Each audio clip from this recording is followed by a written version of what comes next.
சென்னை கிண்டியில் புதிய பசுமை தலைமைச் செயலகம். சென்னை கிண்டியில் குதிரை பந்தயம் நடைபெறும் ரேஸ் கோர்ஸ் மைதானத்தில் புதிய பசுமை தலைமைச் செயலகம் கட்டுவது குறித்து தமிழக அரசு பரிசீலனை செய்து வருவதாக தகவல்கள் வெளியாகியிருக்கிறது. சுமார் 160 ஏக்கர் பரப்பளவு கொண்ட அந்த இடம் குத்தகை அடிப்படையில் சென்னை ரேஸ் கிளப்புக்கு வழங்கப்பட்டு இருந்தது.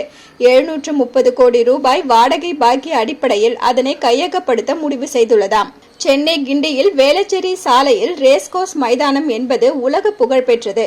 அந்த காலத்தில் குதிரை பந்தயங்கள் இங்குதான் நடைபெறும்.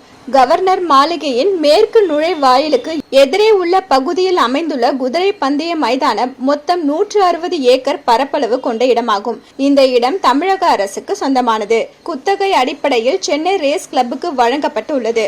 அந்த இடத்தின் குத்தகை காலம் 2045 ஆண்டு வரை உள்ளது.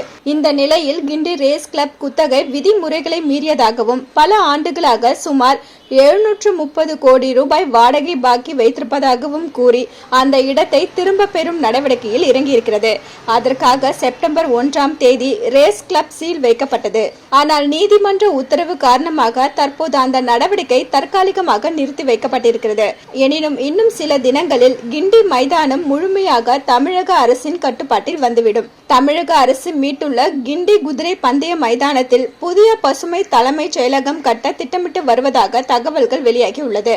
சென்னையின் மைய பகுதியில், அதுவும் ஆளுநர் மாளிகை எதிரே மிகப்பெரிய காலியிடம் அரசுக்கு வேண்டும் என்றால் நிச்சயம் கிடைக்காது. ஒரே நேரத்தில் 160 ஏக்கர் நிலம் அரசுக்கு கிடைத்துள்ளது. அதுவும் கிண்டியில் கிடைத்திருக்கிறது. இந்த இடத்தை சுற்றி 4 புறமும் சாலைகள் இயல்பாகவே அமைந்துள்ளன. கூப்பிடும் தூரத்தில் கிண்டி ரயில் நிலையம் மற்றும் மெட்ரோ ரயில் நிலையம் அமைந்துள்ளது. வேளச்சேரி பிரதான சாலை, அண்ணா சாலை இதன் அருகிலேயே அமைந்துள்ளது. கிண்டியில் இருந்து வெறும் சில கிலோமீட்டர் தூரத்தில் விமான நிலையமும் உள்ளது.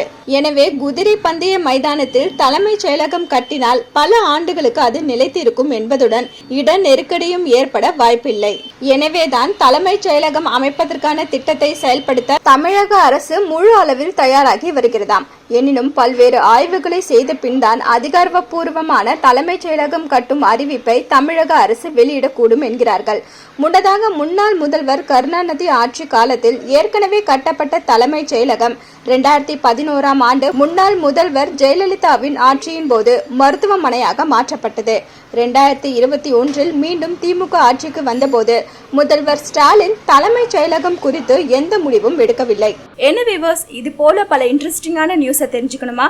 ஹலோ சிட்டி டிவியை லைக் பண்ணுங்க, ஷேர் பண்ணுங்க, மறக்காம சப்ஸ்கிரைப் பண்ணுங்க.